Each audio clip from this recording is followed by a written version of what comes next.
Rename block command.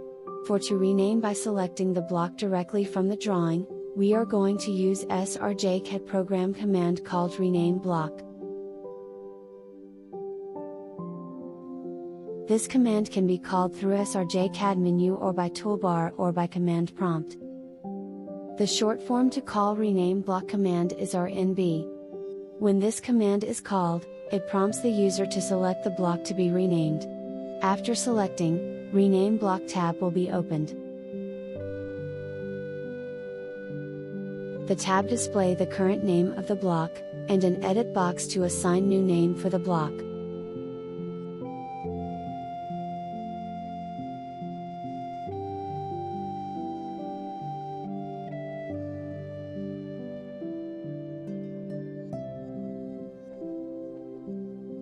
Block has been renamed.